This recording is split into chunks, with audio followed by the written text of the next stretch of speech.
I see you found our little hiding spot in the universe. Don't get too comfortable. This is a place where you will find those with an experience that's out of this world, or possibly deep within your life. I welcome you to the Oracles with James Tyson. Lean forward and listen. We will pull you into a supernatural journey with guests from around the world, each one experiencing some of the most extraordinary phenomena this wee planet has to offer. I wish to invite you to support the program through the Oracles with JamesTyson.com Patreon link. For as little as $3 per month, you qualify for a free monthly psychic reading, a past life regression, and exclusive access to our filmed interviews. Don't lower your guard. That's just the beginning as we give back. When I have reached 2,222 members, we will be giving away monthly trips to supernatural hotspots and conferences across North America. Don't run. I can see you. With a limit of 4,500 Patreon supporters, you will want to get your passports ready, as every third month, we will include paranormal conferences and tours in Europe and Australia. I know you can hear me. Visit theoracleswithjamestyson.com and click on the Patreon link. Where are you listening? That's the Patreon button at theoracleswithjamestyson.com. Now, here are the Oracles with James Tyson. Thank you, Liam, and thank you, listener, for tuning into this episode of the Oracles with James Tyson. I am James Tyson, and I'm going to welcome a lady in here later. She is June Lundgren. She is a psychic medium, an animal communicator, healer. She is a nurse, and she sees demons. And I don't mean little elemental beings bouncing around. She actually sees the cloaked evil ones, and she removes them from people's homes. And it's quite fascinating what she does and how she does it. June is also, like as I say, a medium. She can see a ghost, and she hears them like you and I would be talking across a table. A lot of mediums get information from spirits, the non-dead kind, and also the relatives who come through and come down and want to say something to their loved ones. But they get them, like I do, in images or a quick flood of information, or what I get is like hand signals. And June doesn't get that. She sits there and talks to them like they're sitting across the table from her. She's been doing this all her life. And you can imagine being a nurse, having to go through that. Absolutely amazing. All the years she spent as a military nurse and quietly crossing ghosts over, or spirits over, in the hospitals without making anybody too nervous, especially back in the 70s when it wasn't really something you wanted to talk about like it is today. We're a little more forward, and forward thinking anyway, and understand that there is something after death, after our meat sack kind of falls down and rots. We still have an energy that's out there. We're going to talk about her experience with demons, clearing them out of places out in the UK, around the Pacific Northwest, where she lives. Lives in a town, Oregon City, Oregon, and I met her actually down at the Oregon coast not too long ago, and at a ghost conference, the Oregon Ghost Conference down there, and very, very fascinating what she and her team do going into people's houses. A lot of times when they go in thinking, well, I got a demon in here, it's actually just a cranky-ass ghost.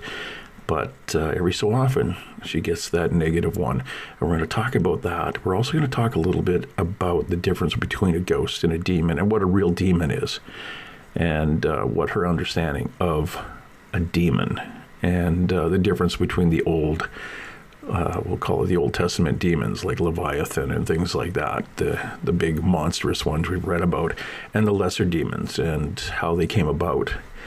What else are we going to talk to her about? We're going to talk about maybe a little bit touch on aliens. We're going to touch on a lot of ghost work that she does and her philosophy on how to deal with them. And she doesn't charge anything, like a good clearing woman and team you just want to charge somebody for clearing stuff out. Maybe, I think we're going to talk about this. We're going to talk about maybe throwing in a little bit of gas money or donating a little, like $20 to cover the batteries that we use going in and doing the ghost hunts and things. But June, amazing young lady.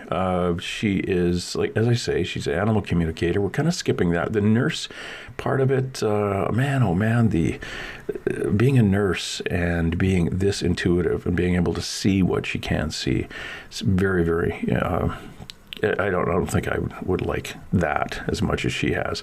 But the seeing the demons, just that's fascinating. And she's been doing her work for over 40 years. And it's one of those things that as a policeman, I've seen my fair share of ghosts at work, but I don't see them like she does. She's been communicating them with animal spirits and the spirits of humans and angels since she was a child.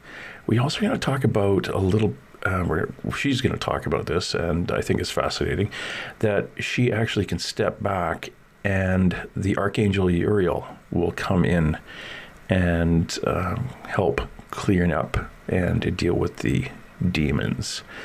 And that is again, fascinating, absolutely fascinating. And I really think that you guys are going to really like this. And, she comes from a long line of Irish kind of intuitives. She spent 5 years in the military, and that's where she was trained as a nurse, and has been working in nursing still for over 30 years. And she actually died on a motorcycle accident back in, I think it was 1988. So, and if you know what goes on with this show, you'll know that most of the psychics that I'll have on here we talk about their death, and what that is. It's basically a little bit of a tune-up or an upgrade to their software to move on in their skill set as a medium. And it's absolutely incredible what she's been through. She has written a number of books, and we're going to touch on those. She's written a couple of romances, but she's done a lot of books on paranormal. And she's got another book coming up. It's called Demon Seekers, The Journey Begins. And she's also the founder of Ghosts and Girls Paranormal International. And you can find that you could Google Ghosts and Girls Paranormal International, or look it up on Facebook. She's also appeared on television shows such as Ghost Adventures, The Graveyard of the Pacific. When the guys were up in the Pacific Northwest, they got a hold of June, and she went up there and kind of poked around. And if you ever saw that episode, that's our June out there dealing with those guys. At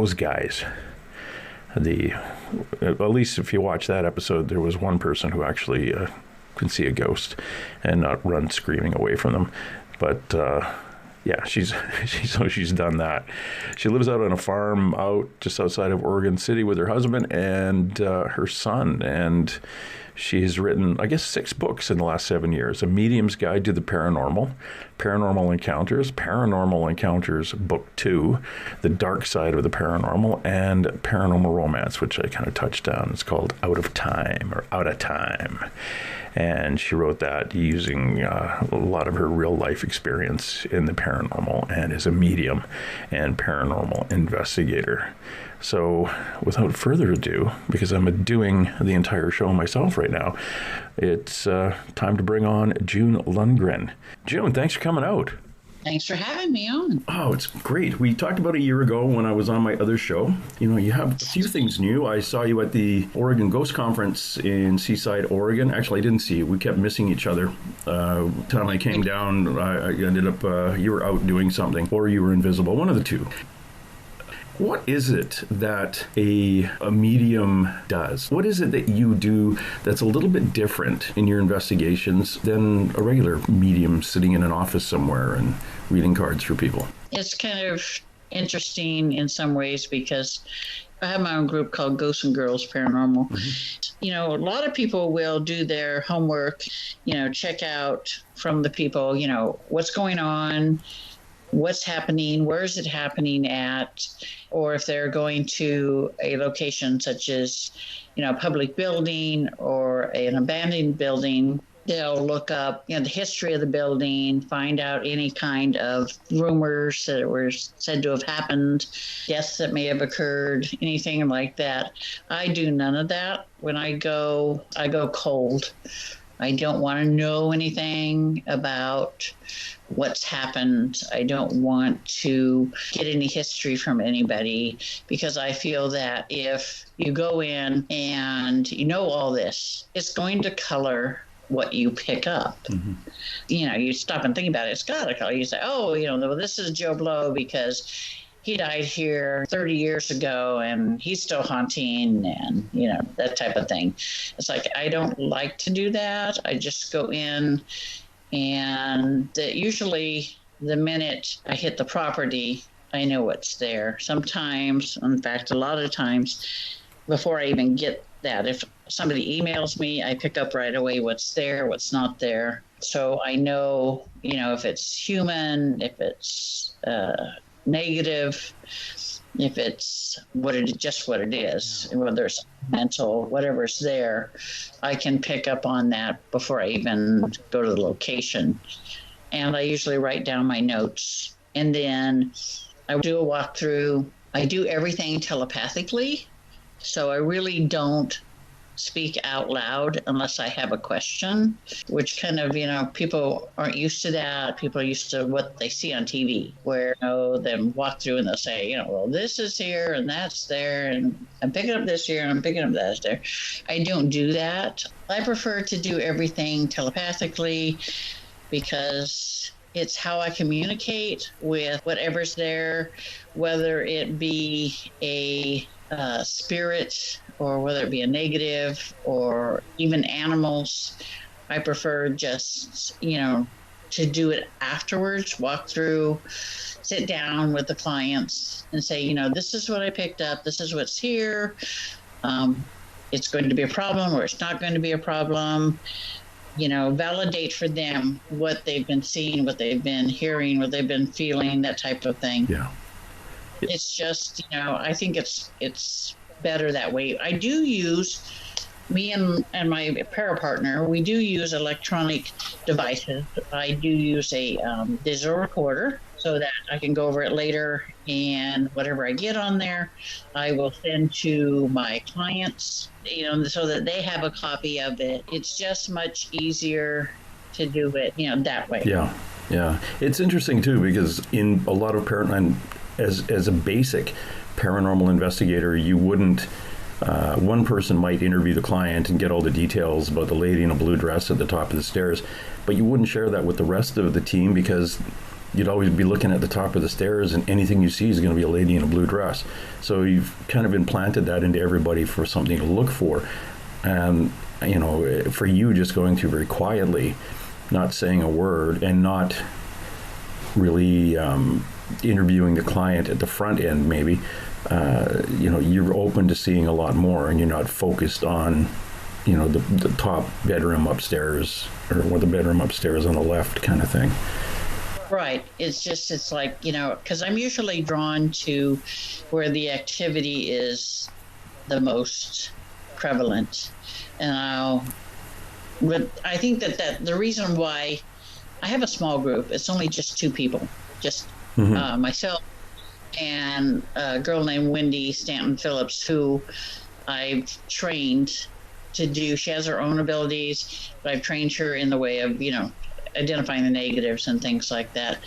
But she is more of she's more of what I would call the diplomat. Really? Yeah, she goes in and talks to the people and gets the drift while I'm walking around figuring out where things are and what's there.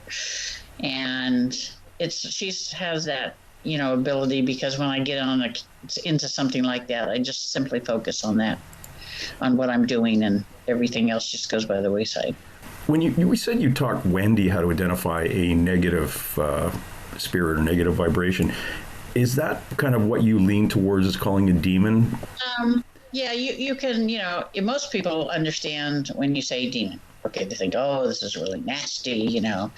And so I use that term because it's easier for people to identify with.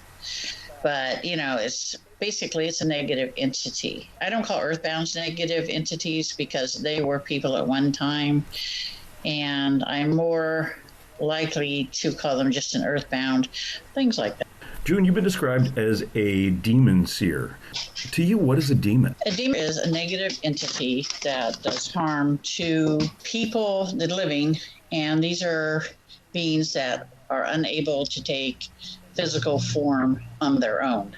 They're not able to be born into the physical world. So they would include a lesser demon, old demon, shadow people, banshees, minions, what I call minions, the little creepy crawly guys that kind of wander around. Mm-hmm. But elementals, I really don't see them as negative beings. I mean, sure, they can be butt heads, but yeah, for the most part, they're mischievous.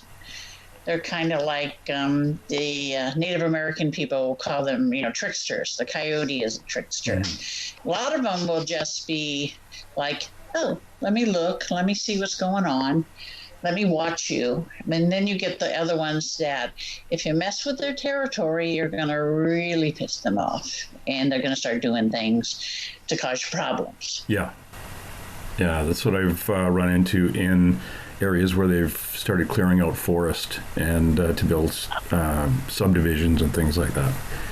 Yep. Yeah, it's they'll do everything from break down the machinery coming in to screw up your GPS trying to get to the location. They're kind of sneaky that way.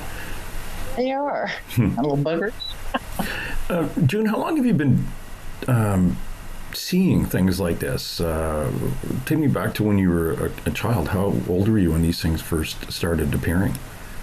Let's see. I was dumped on my grandmother and grandfather when I was a baby, just about a month old. And my grandmother took one look at me and said, there's something special about her. She told my grandpa that. My grandmother, I come from a long line of women who are, gifted. She was a medium. Mm-hmm. And she had encounters with negatives, but that was as far as it went. So, she taught me how to tell the difference between the good ones and the bad ones.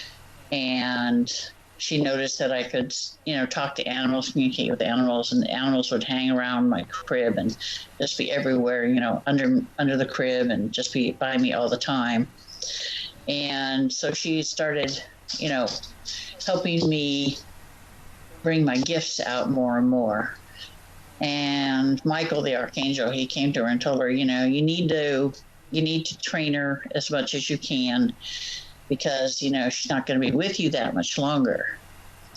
And my grandmother didn't know it, but my mom came back into my life at 5, and she was already pregnant with another child from somebody else, and she wanted a built-in babysitter. So there you go. But I've been seeing these. Michael told me when I was young, I was about 5 or 6. He says, I want you to watch these things. I want you to study them. He said, you'll find that will come in handy later in life. So I made a habit of whenever I would see a negative, I would watch it. He says, I'm going to make sure that they can't see you, that they can't detect you, but you can see them. And it's like, okay, whatever. So I just really, whenever I would run into one, I would watch and listen and see what it was doing, how it worked. And I just thought that when I was young, I just thought everybody could see them, So I never really paid no attention. But when I went back to live with my mom, then, she said she didn't want me to do any of that stuff. I couldn't use my abilities at all. I would get the baseball bat upside the head if I did. So I learned early to hide it and keep it to myself. Okay, yeah, because it's one of those things that the other kids aren't seeing what you're seeing. You kind of just want to keep your mouth shut because you feel like an outsider. There's some kids who will actually shut down. They won't have that sight anymore, but it's kind of cool that you basically kept your mouth shut and kept seeing it. Yeah, I just kept to myself, and my grandmother only lived like 2 miles away, so I would ride my bike over, and we would talk about those things, and different predicaments and things like that, and my mother unfortunately was bipolar, and she had a violent temper, so it's like my childhood was not great. But I joined the military when I was 17. And left for nursing school through the military. I didn't really use my abilities much there because, it's the military. You just don't even do that. But once I got out and came home to Portland, then people, it was back then, this is before internet, so people would just be word of mouth. Oh, so-and-so, go see so-and-so because she knows what she's talking about and she knows what she's doing. So over the years, Michael has tutored me in a lot of different things. Like I was given the gift of the laying on of hands. I can do psychometry. I am also a psychic. I can see the future as well as the past. I help people with past life issues, and they keep wanting me to do more and more. So I try to do more and more. In 2008, I started the book, A Medium's Guide to the Paranormal. And I only started that because God said to me, he says, listen, I want you to write a book. He says, I want you to put all the information that you can in that book about what's going on, about the other side, everything. And he said, but the one thing I really want is for people to understand that I do hear them, I am listening, and that I give them what they need, which is not necessarily what they want. And I'm like, okay. So a year later, in 2009, I published the book. If anybody wants to look at the rest of them, just go over to her website, mysticconnections.org. Again, that's mysticconnections.org, June Lundgren, and click on books, and it gives you the medium guide to the paranormal encounters 1 and 2, the dark side of the paranormal. You've been busy writing, and you have another book coming out, right? I have one called Demon Seer.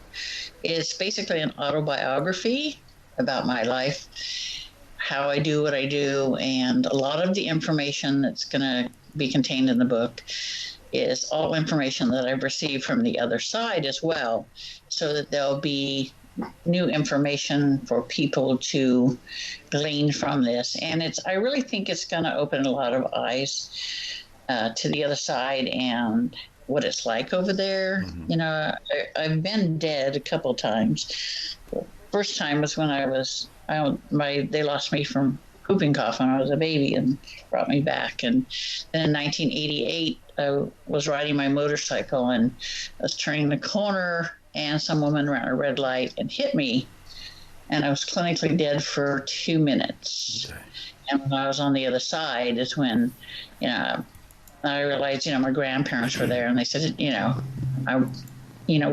want you to understand, that you're not alone and that we're here. And Michael was there, and he said, you need to understand who and what you are. And I'm like, yeah, I'm just me. Yeah. He's like, no. And so he made me relive all my lives back to the core soul. And he says, this is who you are. Your soul belongs to Ariel the Archangel. And I'm like, what? She was made to come back and relive lives till she learned to have compassion for mankind.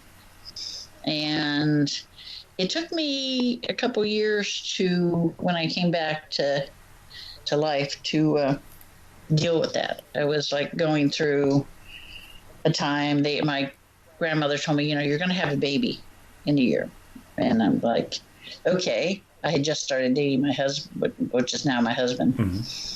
And then about a year later, my son was born. It's all kinds of things going on. So I was quite busy at that time. Sounds like it. Life is interesting. Well, your life is definitely interesting. And I know from talking to a number of psychics who are very well known for working with the FBI and the police, the number of times they've died in this life. It seemed just like they cross over briefly, they get some information or they get an upgrade to their system, and they come back and their abilities are cranked up.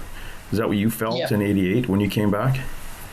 Yeah, God says, I'm gonna increase your abilities, and I'm gonna give you the gift of laying on of hands. And I'm like, okay, And they're like, okay, but you didn't give me a manual on how it works.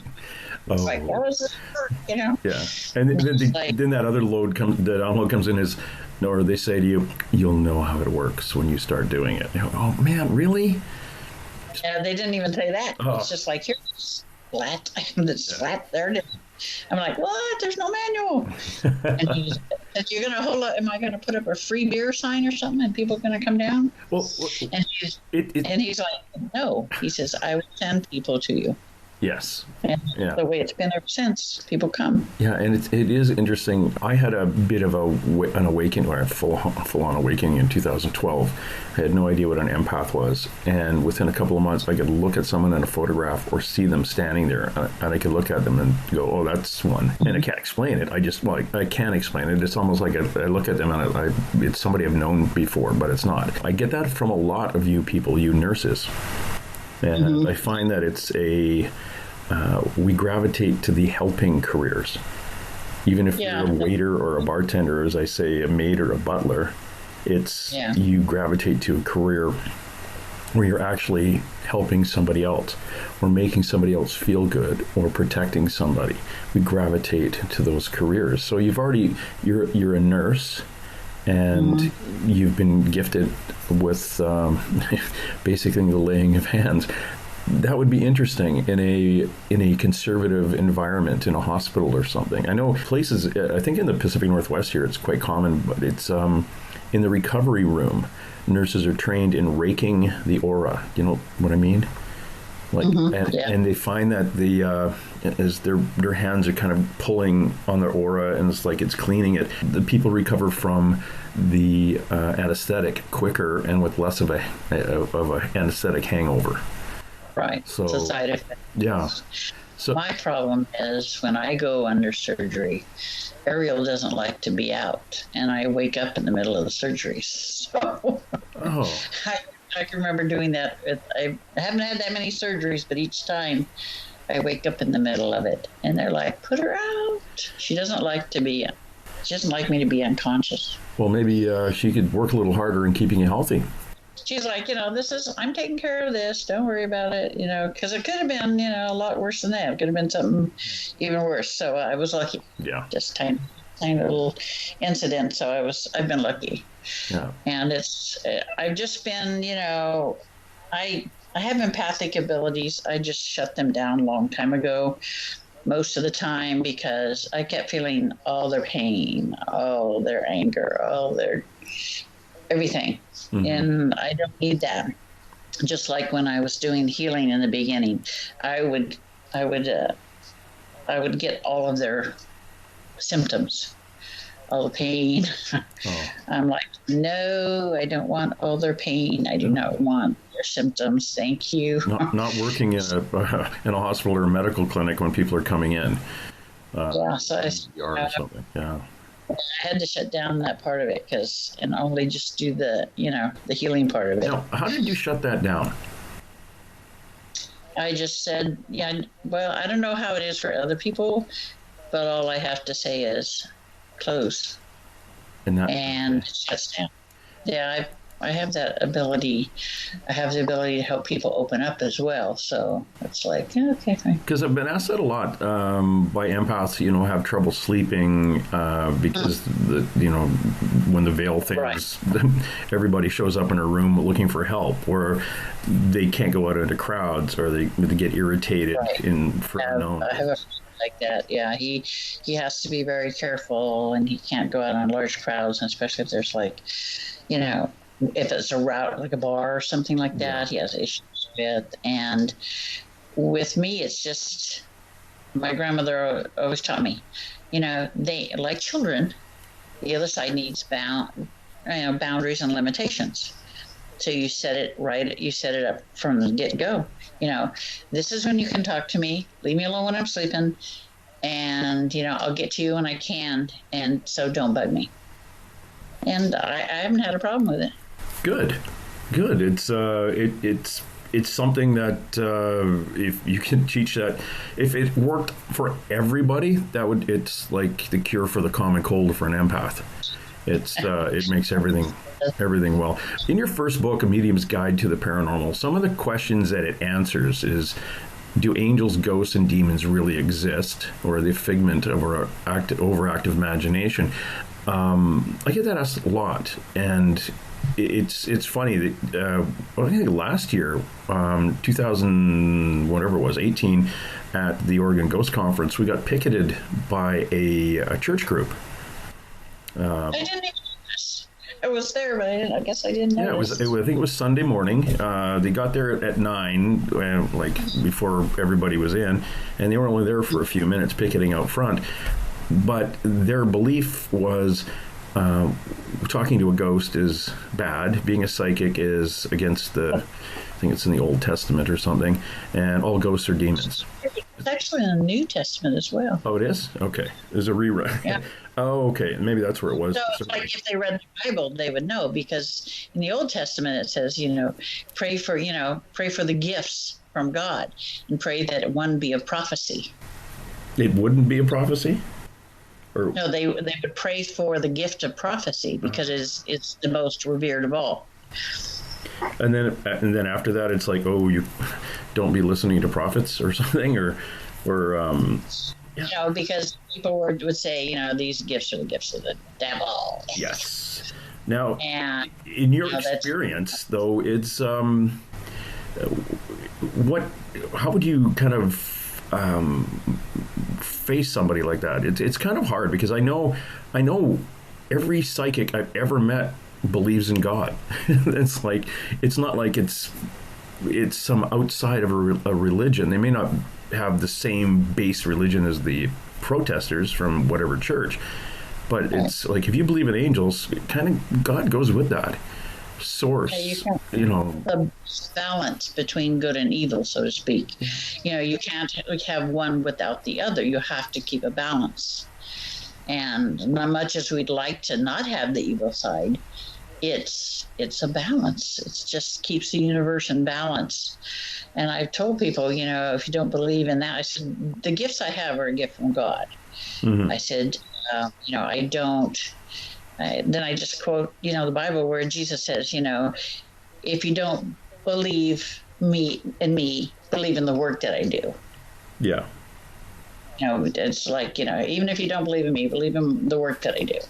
Yeah, the work that is being done is of pure love and light, and it's not with a negative context to it. Yeah. We're talking to June Lundgren. She is the Demon Seer. If you want to get a hold of her, if you have any questions or and we're going to talk about this in the next couple of minutes here, if you have little things that go bump in the night in your house and you want to get rid of them, you can write her at demonseer1. That's demonseer1@gmail.com. You can get that from her website, mysticconnections.org, and demonseer.com. Those are her two websites. You can also look her up, June Lundgren, on Facebook, and see her ghosts, plural, and Girls Paranormal on Facebook. June, now you're in Washington State or in Oregon? Oregon. You're in Oregon? Which part? Oregon City, Oregon. Oh, well, I knew that. Because we were talking about, after I was at the conference, I was talking to Rocky, who runs the Oregon Ghost Conference, about him being in Oregon City and how darn haunted that place is. Honestly, here's something I'm going to throw past you. Before I get into if demons and ghosts and stuff can hurt somebody, but have you noticed that places that are near running water, moving water, along the coast are quote unquote more haunted than inland? Yeah, because of the water is a good conductor. Yeah. I live on a farm, and I'm surrounded by the Clackamas River and the Willamette River. So, yeah. water all the way around. Yeah, see, and that's what I think too, is that it's not more haunted than anywhere else. It's that you can see them more because they can tap into that energy. Yeah, it's like, like water conducts, electricity, same thing. Same, yeah. So, getting back to my, can ghosts and demons harm you? Well, can they? Can a spirit, let's say, of a dead human, hasn't crossed over, in your experience, can they harm you? Yeah, they can, slap you, they can scratch you, they can even push you, to some extent. Mm-hmm. But, they don't have the strength or the power to do what a demon can do. But they can, they can throw your doll across the room. They can, rake the glasses off the shelf, things like that. Oh, just little dweebles. I've had one walk through me. And I thought that was really cool. And then I had 2 kisses on the cheek, and I thought, oh, she likes me. Then I found out later, the one that walked through me did not like me because I was asking questions and not giving her enough time to answer. And the kiss on the cheek was another spirit altogether. But it was the creepiest feeling. And the little EMF detector was actually going off on my body as it was walking through me. That was the creepiest thing. But it was really cool. They kind of make you feel tingly, Oh, yeah. All I can describe it is like goosebumps on my back and then right through my entire body, like every organ that has a nerve to it or something at it. I could feel it. Have you ever been touched or pushed or? I've been touched. Mm-hmm. I've had a few demons try to push me, but never, of course, been able to do it. But, it's like, it happens, but I just, because of what's inside of me, they have a tendency to steer clear.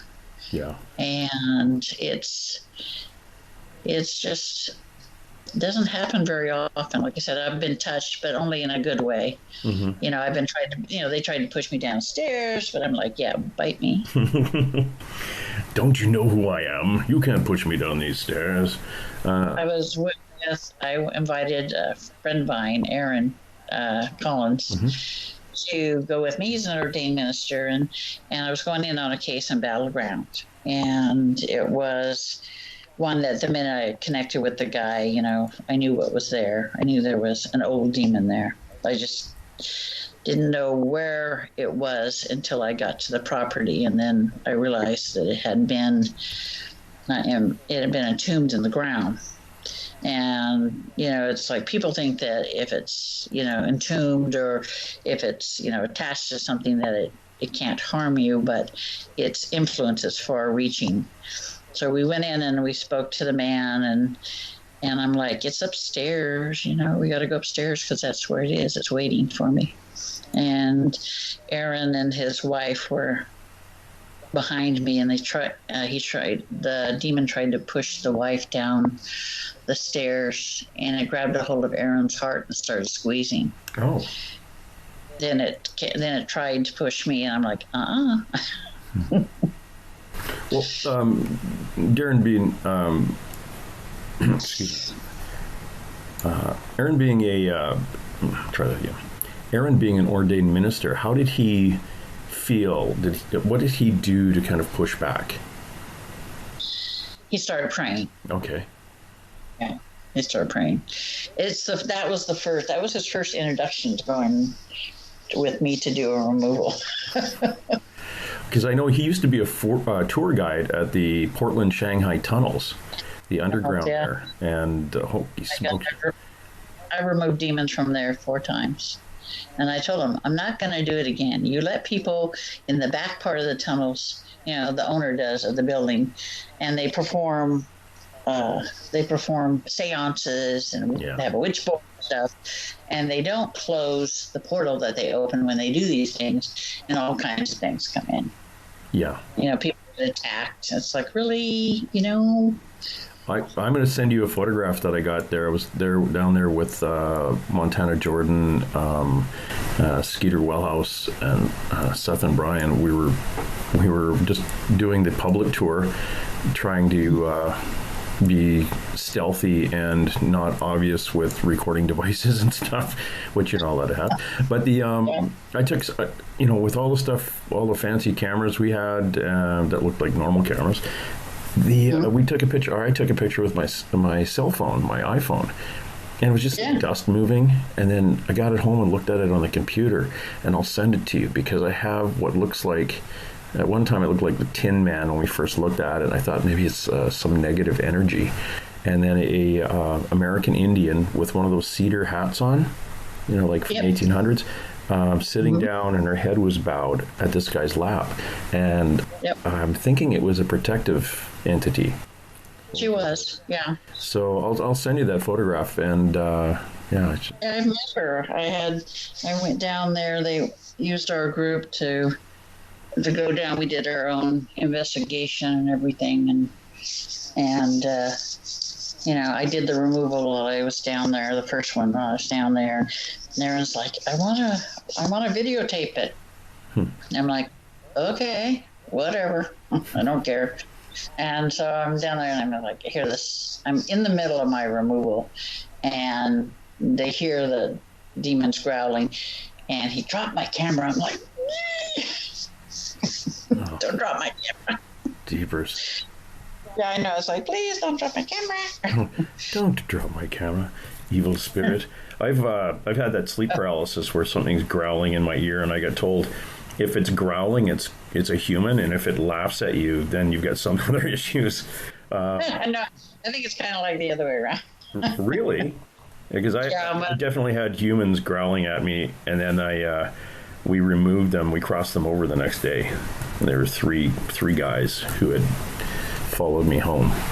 But I'll usually try to impersonate something to try to scare you off, to get rid of you. Have you ever had one of those incidents where you see something and it almost looks like, the black thing with the horns and the red eyes, and it's actually a human spirit that's trying to fool you? Yeah. I had to where up in Vancouver, they were having problems with a theater, and I went in there, and they're like saying, we're seeing this huge 7-foot tall shadow person, and it's like, freaking everybody out, scaring the kids, this. So I go over there, and it's like, really, you couldn't pick something else, I told the ghost. I'm like, this is like, I told him, I said, listen, this is a short, fat, balding man who never got any respect in life. And he'd be darned if he was going to get respect in death by showing himself as a 7-foot tall shadow person. I'm like, but he's not. It's just a short, fat, balding man with respect, I guess. So crossed him over, but it's like, because the difference is, I see demons in their pure form. When a demon, you see a demon, what they do is they reach into your mind, and they find your preconceived idea of what they should look like, and they amplify that times 10 to scare the bejeebers out of you. And so that's their MO. But I see them in their pure form, and I've always seen them in their pure form. I've told people, I said, people want to see what I see. I said, no, you don't. And what do they look like? Like, describe, like, you have the little crawly ones. Do they look like black caterpillars? When I see demons, I see them in their pure form, which means I don't see them as a preconceived idea. I think it's because I've been seeing them for so long that I see them basically raw. What they look like, I guess the closest thing I can say is if you picture an angel, okay, they're 7 feet tall, but instead of being what we consider white, made up of white light, they're black, and they're made of basically darkness. But when you get to their face, it's a whole nother situation. They have eyes. The face is horrible. It's like your worst living nightmare. The eyes are red a lot of the times, but the angrier they get, the more yellow that they get. It's almost like seeing the reflection of a candle in the darkness. You know how you get that golden glow? Yeah. Their eyes kind of look like that. They have no mouth. It's all done, their communication is all done telepathically. And it's just freaky, bizarre. Are they raggedy looking, or are they kind of beat up looking? They're splendid looking. I mean, if it wasn't for the face, they'd be awesome. They'd be like totally awesome. But the face is what does it. It's like all that evil.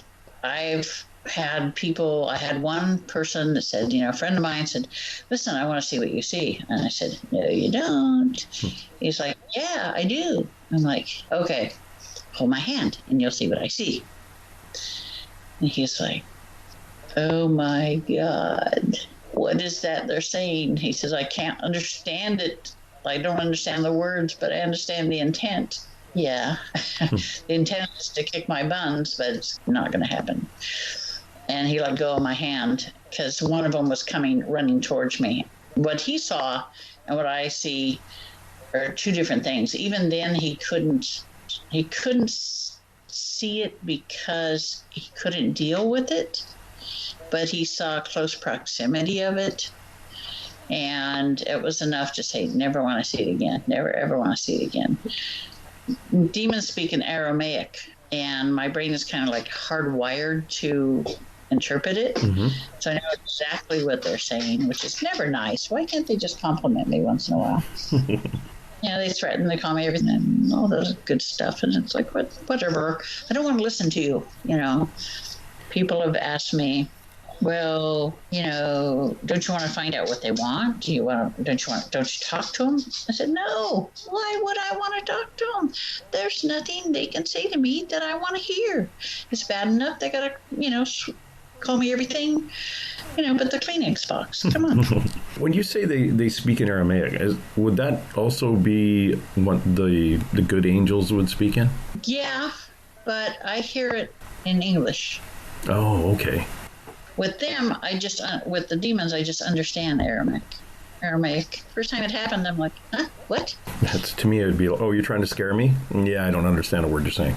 Yeah. It's like somebody yelling at me in Cantonese. I know they're mad, but it's kind of giggly, so I don't know what they're saying. That don't have my abilities would hear like he did, my friend did. Mm-hmm. He would hear it as a high-pitched frequency. Almost like a scratching, high-pitched frequency. When I did a show, one of the guys said, what is that? Because it was just in his left ear. Oh, I said, that's how you non-demon people hear a demon. Oh. And then we were at the beginning of the show. He's down there with me on the camera. He's my camera guy, and he's like, he hears a growl, and he's like, what is that? I said, don't worry about it. It's just a demon over there in the corner. Nothing to worry about. You're going to protect me, aren't you? Yeah, don't worry about it. I got your back. Now, you've written a two-parter, Paranormal Encounters. So obviously this is kind of a list from your notes going back to you going into these different places or graveyard encounters and shadow people and the theater and things. When you said you went up to Vancouver, was that Vancouver, Washington or Vancouver, British Columbia? Washington. I mean, there's a lot of negatives there. A lot of activity is battlegrounds just as bad. And then Lebanon, Oregon is horrible. Why do you think, like battleground, I'm guessing because it was a battle there, but some places are just more negative than others? Could it be geographical, ley lines? Ley lines are lines of power. Even the Romans knew about ley lines. They built their roads on ley lines, hoping that it would bring the power. But the thing is, anytime you'll find these places where people say, oh my God, nothing can live there. It's cursed. Bloodshed, a lot of battles happened here. They even built a stupid prison there, for God's sakes. It's like, nobody ever wants to live there. It's horrible. I found out when I went to Battleground, because that old demon that was entombed in the ground up there, I asked him when I got a hold of him, I said, why are you entombed in the ground? That's stupid. He didn't want to tell me, and then Michael made him tell me. He said he went against Lucifer. He was given an assignment. He decided to do it the way he wanted to do it and not the way Lucifer told him to do it. And so Lucifer was pissed and entombed him in the ground. So it's kind of like any place that you find that's like cursed like that, you're going to find a demon in the ground. There's a rather nasty one under Alcatraz. And when I was there last May, I'm just going to leave you there under entombed. I'm not even going to let you out. Well, if you do let them out, it's not like they're, hey, thanks very much, I'm going to a happier place. They're just going to get back to work being jerks.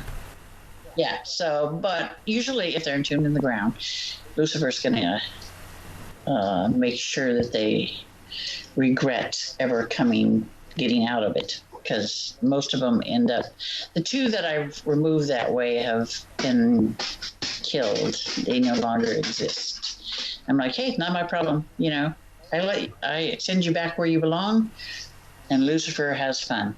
There you go. Not my problem. So you can kill an angel. Oh yeah, you can kill a demon. Well, I guess you could. Yeah, they were at war with each other, so. Yeah, I've done it before. It's just a matter of, with Ariel comes forward. When I do removals, Ariel comes forward, and the physical consciousness is pushed to the back. I can see everything that's going on, and it's my body and everything. But she comes forward. People say that my eyes turn white, and my face changes and my voice changes. They start screaming the minute she comes forward because they know who she is. Mm-hmm. I like to keep her, in check until right up to the moment when I'm face to face with it. Then I'll bring her forward. That's their problem. Sean Whittington, the Reverend Sean Whittington, you familiar with Sean in Las Vegas? Like, Sean says he will go and kneel at the front door of a house before going in. They have a demon problem, and he can hear them screaming because they know he's there. Yeah, they know. And he says, but his wife, he can see them and hear them. His wife can see ghosts. So she does kind of the one thing and he does the other thing. It's very, very, it's uncanny. You people that can see demons. It's so natural because I've done it all my life. And people ask me about it. And it's like, they're like, aren't you afraid? I said, no. Why would I be afraid? If you have fear, you can't do your job. You can't fight them. You can't win because they know you have fear. They know your weaknesses, and they move in for the kill. You'll never get it. You'll never get it removed. You'll never get it out, of the person, whatever. And you can't. You have to have absolute confidence in your faith in God and the fact that you can do this because God's giving you that power to do it. You just go in and you do it. Do you think everybody has the ability to do that? No. I think that the power of prayer is a huge thing. It is your first weapon against negatives.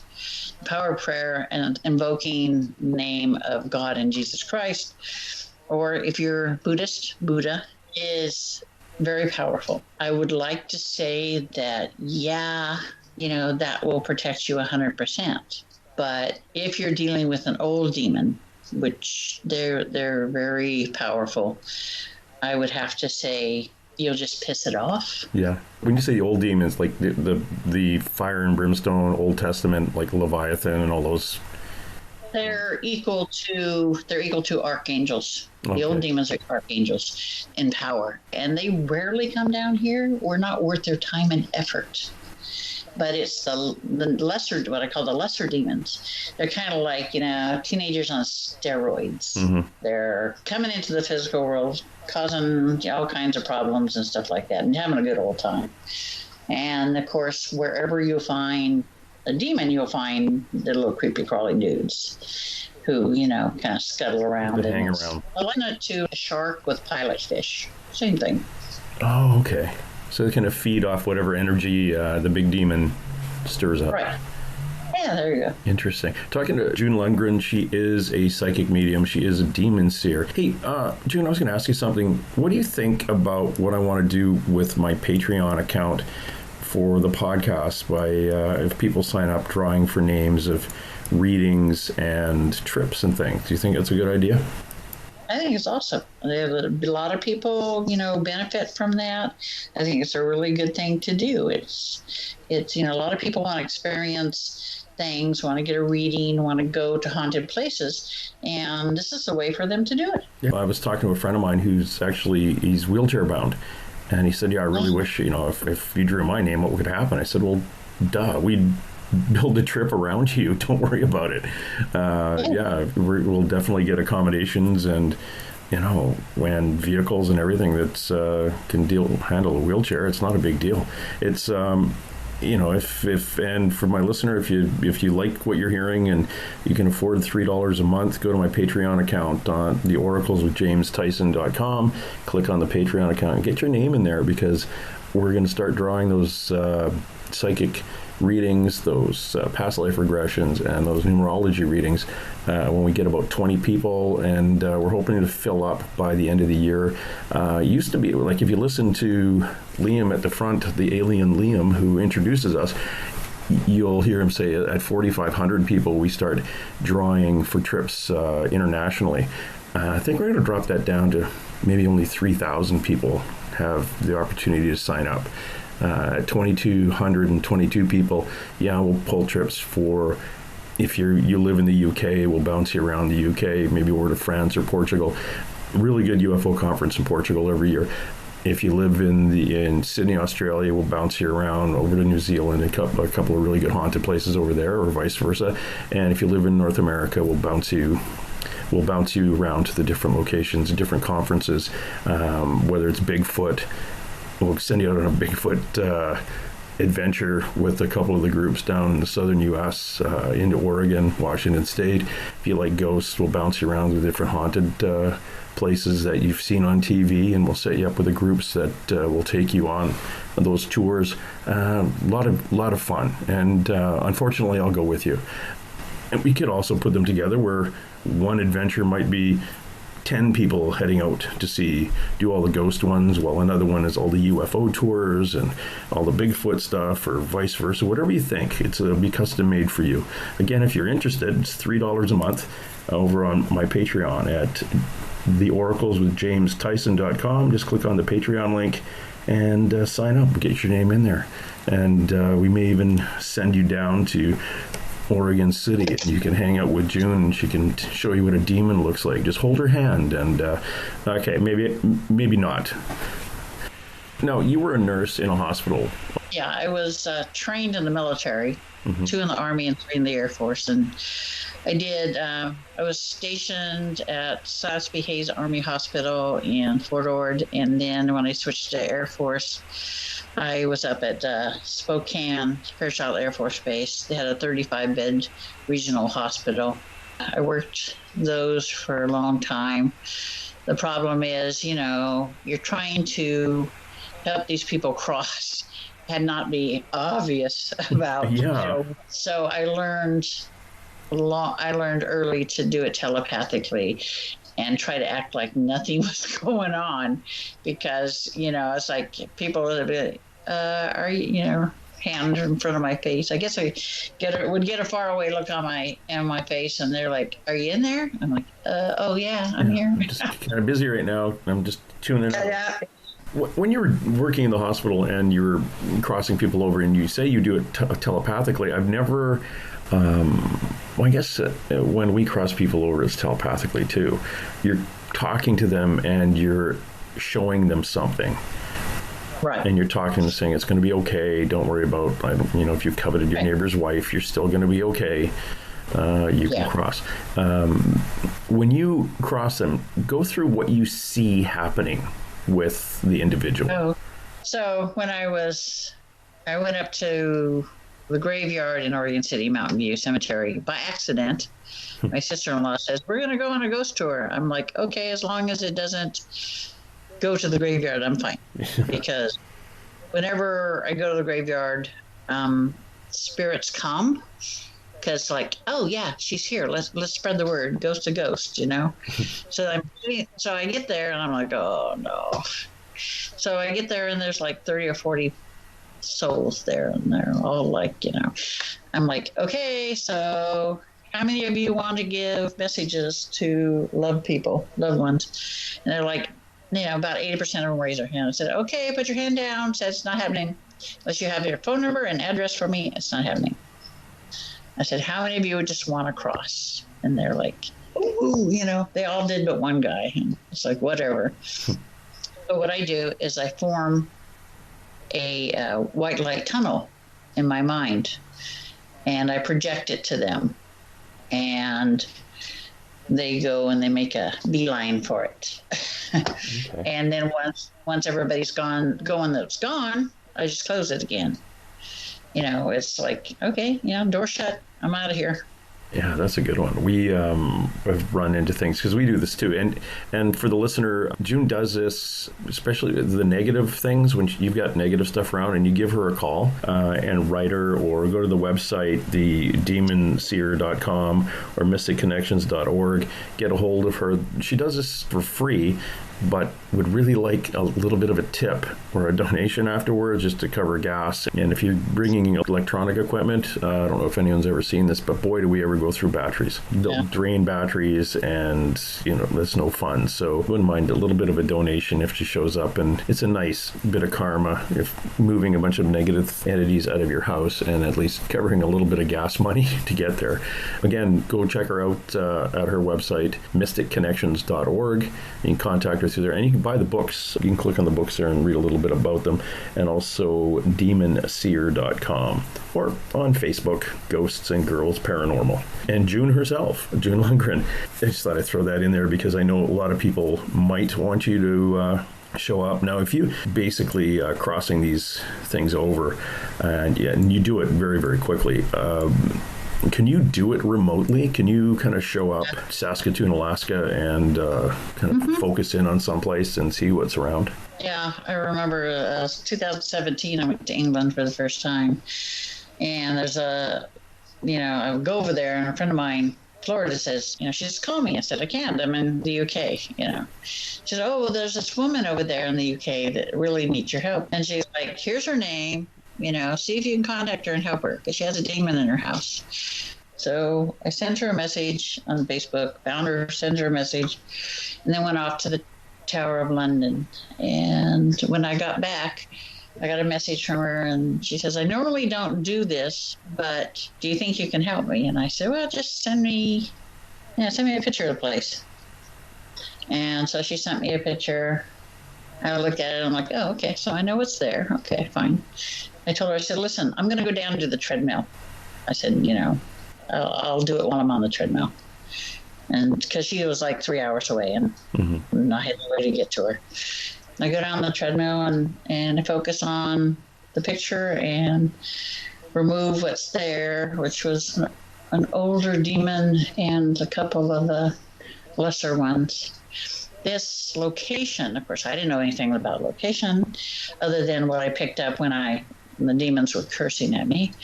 It was a medieval women's prison for witches. Lovely.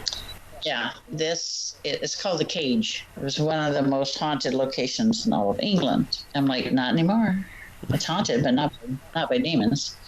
So she calls me. I call her and said, okay, it's done. She's like, well, I have Chris Fleming coming. He's an American, and he's going to walk through, and he told me he doesn't do negatives. So you better rewrite, basically, is what she's saying. So he goes in evidently the next day, because she calls me after he went in.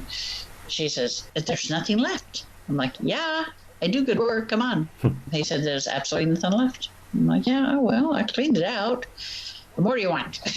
Now, when you say clean, you cleaned out the demons, but there was still most likely ghosts of the women that were still around? Yeah, they're ghosts. Not really the witches per se, because most of them had moved on.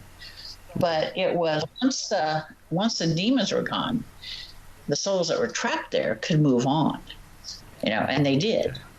And this is a little like hamlet. It's called St. Osyth, and it's a very small town, and they would take the witches down and hang them in town square. Yeah, they didn't burn them, they hung them. In your experience talking to dead people and dealing with ghosts and things, what is the negative, or why are people afraid of witches? I think it's just they've been vilified, over the centuries. And, they were always saying, they were saying like, the plague was caused by, a witch, all these things were brought on by witches. They had to blame somebody and something. So they vilified the quote unquote witch, when in reality, most of these women didn't even have psychic abilities, let alone, practice the dark arts. Mm-hmm. You get that mob mentality going on. Oh, yeah. And everything gets blamed on them, or like blaming it on the devil. Oh, it's all the devil's fault.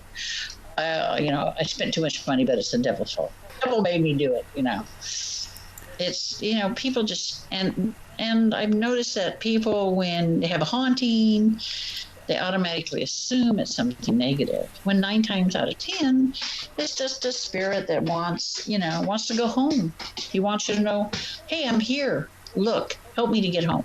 It's not a big deal. And I'll know that right away the minute I make contact with the person, if there's anything negative there or attached to them or anything like that. And I'll tell them straight up, there's nothing negative here. It's an old woman. She wants to stay. She likes it. Let her stay. One of the reasons I asked that is a friend of mine spent Halloween last year. She went to Salem, Massachusetts, and went to the Satanic Church at midnight, and made wrote kind of like, this is my to-do list or a wish list kind of thing, and put it into whatever they put it in there. And I thought, that's kind of opening a door to a bunch of, because I'm not familiar with the Satanic churches and things like that. Would you recommend people do something like that in your experience?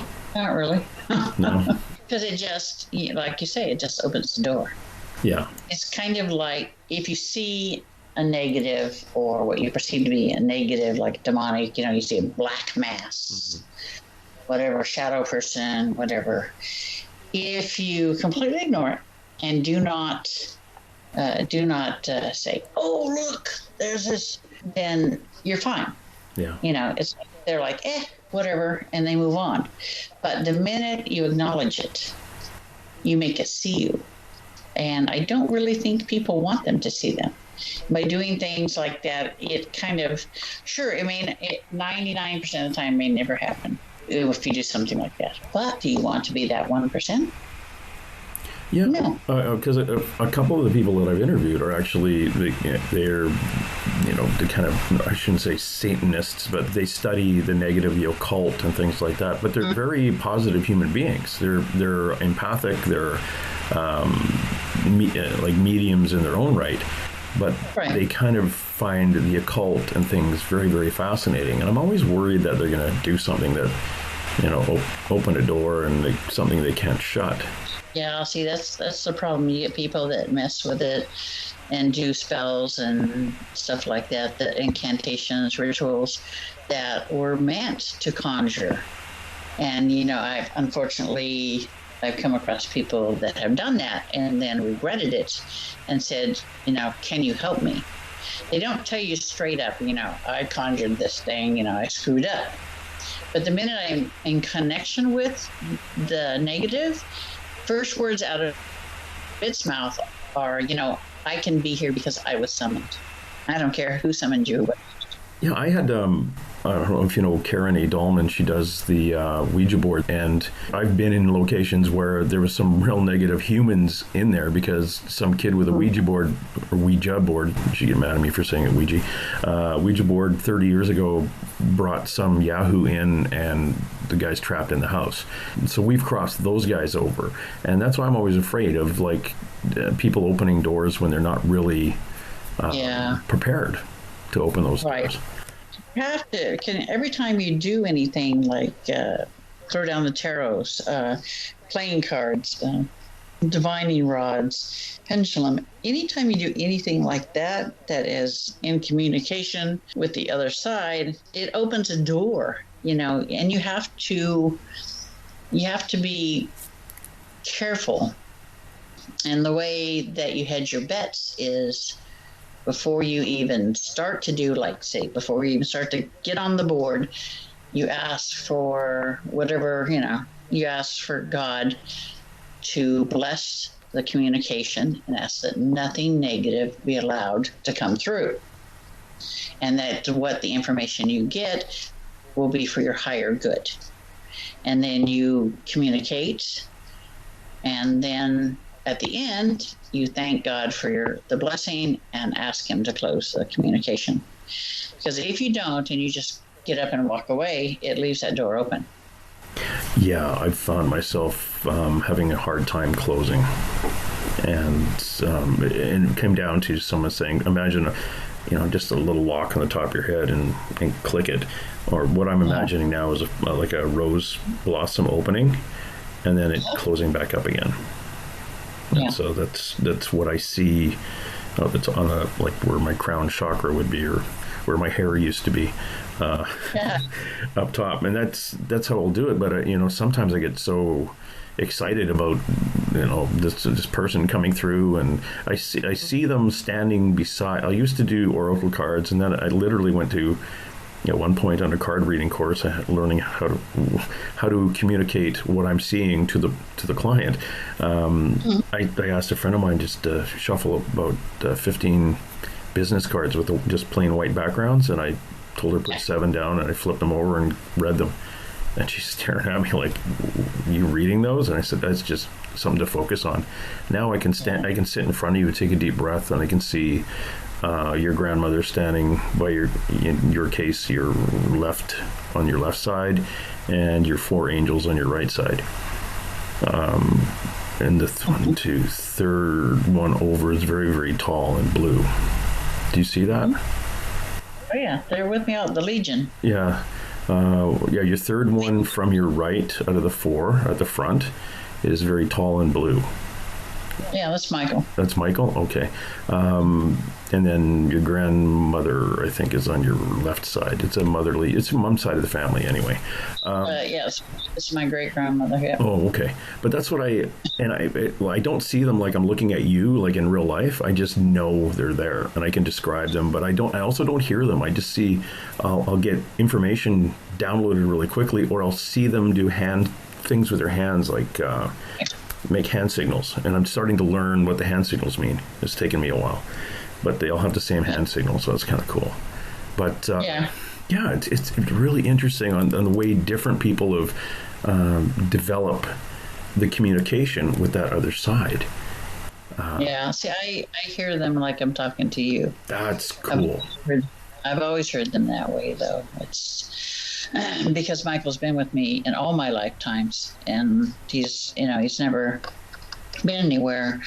And one of the things that I'm writing about in the book, my new book, Demon Seer, is about the Legion of Light.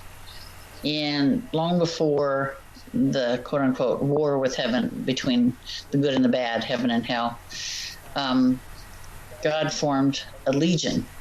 It was Ariel, Michael, Ezekiel, Gabriel, Raphael, the 5 archangels. And they in turn trained others below them, and on and on. And he called them the Legion of Light. What they did was they dispensed, justice where it was needed, and the protection of their realm. And then, then Lucifer decided to kick up his heels and cause some problems. And so there was a big to-do. And then Lucifer said, when Lucifer just was disarmed by Michael, and his son was disarmed by Ariel, and Lucifer told God, you're just too lenient, you're just too lax, I would do a better job, you're just too nice, basically. It's you guys want to have physical bodies, and we don't want to have anything to do with having physical bodies where we would feel pain, grow old, get diseases. We don't want any of that. And God says, okay, I'm going to give you exactly what you want. He says, you're never going to be able to take on physical form again. You're never going to be able to be reborn. And then the archangels created a rift, and inside the rift was darkness. He said, but you're also going to live there. And then once they were all inside, the rift closed, and one of the other angels was assigned to guard the rift. But so that's why the Legion is so important and it's so prevalent, because they are, basically the hierarchy, the protectors, and the ones, and they train the ones under them to also, be protectors, the warrior angels. Mm-hmm. Yeah, those are the ones that, the three of those, your angels, those are the ones I see. The white, very bright white ones, along with that really tall blue one. Yeah, Michael's blue, Gabe is there, Raphael, and Ezekiel. Now, when I've been told that Michael's really, really strong in me and has been, and along with an archangel named Heniel. Yeah. So she's in physical form right now. Oh, really? She is? He has been sent down. There are 8 archangels in the world today. I'm one of what's inside of me is one of them. And Haniel, my next book I have one called Demon Seekers, The Journey Begins. Okay, it's based on the search for the archangels. The second one has the archangel Haniel in it. Oh, cool. She's in England. She is? Yep. Oh, cool. And he's in male form. Oh, okay. Because she and Metatron were the only 2 humans that were raised to the archangel status. Yeah. My understanding. Yeah. That's interesting. I had a caller call in a couple of years ago to my other show and was talking about all these things he was encountering, and he had been in the U.S. Navy for years and then came back home, and Black Hawk helicopters following him around and all sorts of things, and he started seeing things. We basically determined he was an angel that was here, and he was like mentioned in the Bible fighting with the archangels, with Michael, but he was a lesser soul, like a... They're the next step down. And we actually identified him, and the 2 psychics I was talking to him with said, "Do you have like a mark on your back, like where your shoulder blades are? Do you have like 2 lines?" And he says, "Yeah. How did you know that?" And it was these 2 strips of hair, right, like on each side of his shoulder blades. And they said, "Well, that's where your wings were." And he was like, kind of freaked him out, but it made him a lot more comfortable. He could see, he would be driving around and actually took pictures of these basketball shaped blue and like almost like chrome orbs, basketball size, paralleling him on the roads. Right. And he would look at them, and now I'm getting all goosebumped. But that was one of those things where, and we determined he was here because when it comes time to judge us, he's going to be called up as a witness. And they're going to say, "Okay, so what did you find about being a human?" "Well, it's okay, I guess." I couldn't get a girlfriend, and the guy like runs a CrossFit place, good looking kid, but he couldn't get a girlfriend. And the psychic said, "Yeah, that's not your path to have a girl interfering with you at this point in your life." And he's like, "What? I want a girlfriend." Well, you're too busy for that. But that was interesting when you say then you say the Heniel's actually here, kind of hanging out in the UK. Yep. And he's in my second book. The climax of it happens at Stonehenge, but it's called Demon Seekers Into Darkness. And you get this information for the book from where? I'm always in connection with the other side. And they tell me, they put in my head where they are, what their names are, what their angelic name was, and where they're located. And I actually met him when I went to England last year. Interesting. I know. And I know of one in France and one in Italy. Okay. This young guy that phoned in us, he's in Utah. So he's in the land of Mormons, but running a CrossFit place. So if you're going to CrossFit in Utah, it could be run by an angel. Yeah. Yeah. Interesting. That's the thing, angelic beings know each other. Okay. it's like they sense it. It's like when I was down, I was having somebody says, oh, you need to try to get your chakras cleared and all that stuff. And I'm like, okay, if you say so, so I go and I lay down. And she's like, oh my God, do you realize you have an angel inside you? I'm like, yeah. She says it to tell me that, she told me not to worry, that she's taking care of this body. That's great. That's interesting. This is hilarious. It's funny. But people are, there are others. I have a friend in England who, her soul belongs to a warrior angel as well. Okay. And she's the type, she's a social worker, poor thing. In the UK, social workers, no, not good. Okay. But you can definitely see it in her. I mean, she's like, all about it, especially when she gets upset or, indignant about a child being hurt or something like that. Mm-hmm. Her angel comes forward. Yeah. It's a lot of people running around that are supposed to be here to observe, that are supposed to be here to help. Okay. And there's also probably a lot of the other ones trying to get in everybody's way. Oh, yes. Unfortunately, there is. And not only the darker ones, but the rest of a lot of just humans who don't understand things. Oh, yeah. They're a pain in the rear end. It's like, really, guys? Give me a break. It's like, people are their own worst enemies. Oh, yes. Fortunately, it's like God said. He says, you know what? Everybody blames me when something goes wrong. He says, I have nothing to do with it. I don't have to. He says, you guys can screw up all on your own. He says, I don't have to do any of it. Before I let you go, have you had experience with extraterrestrial beings? Yeah, it's not my favorite. No, okay. Yeah, especially the dude that was, they are telepathic communication. And I'm like, I didn't like what I was picking up from the one when I was, we first moved out here to the country, and I was laying on the couch, and I was like about 8 months pregnant.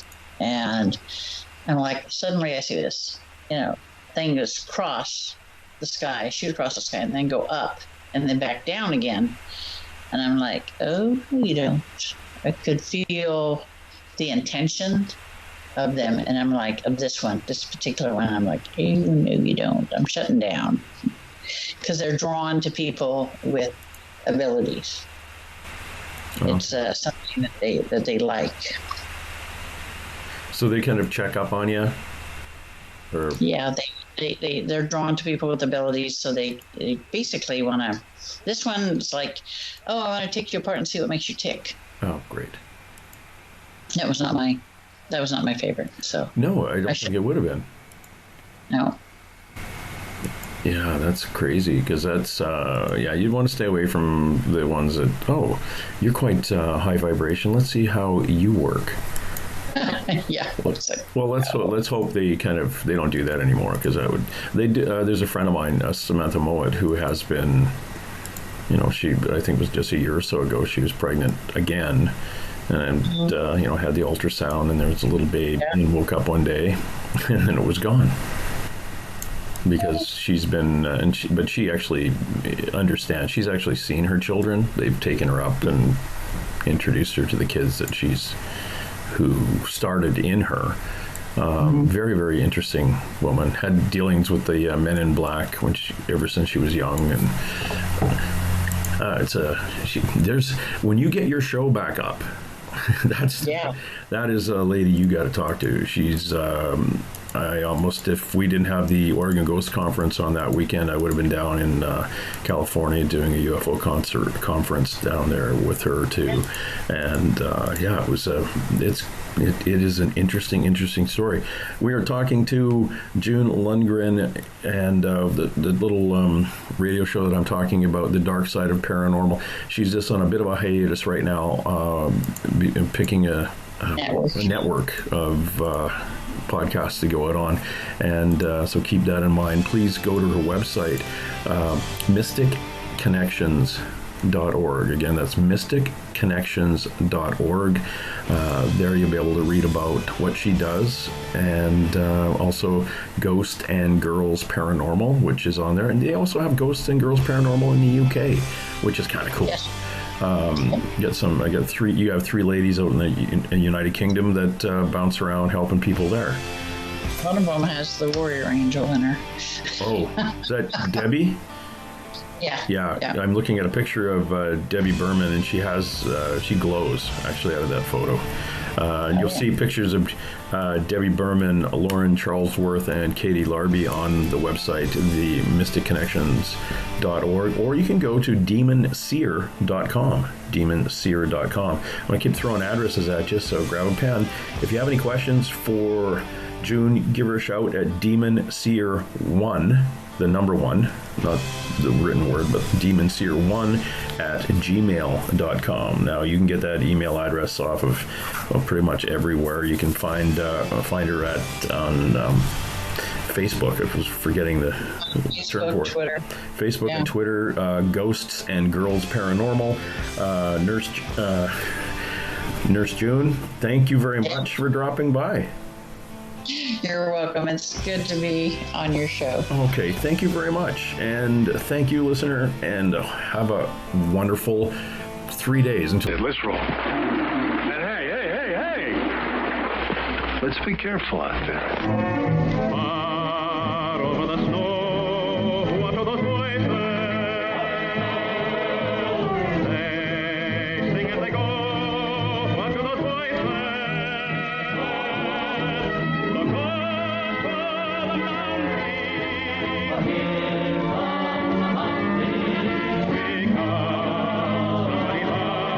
because somebody died, somebody better hide. And through the hail, like a pack of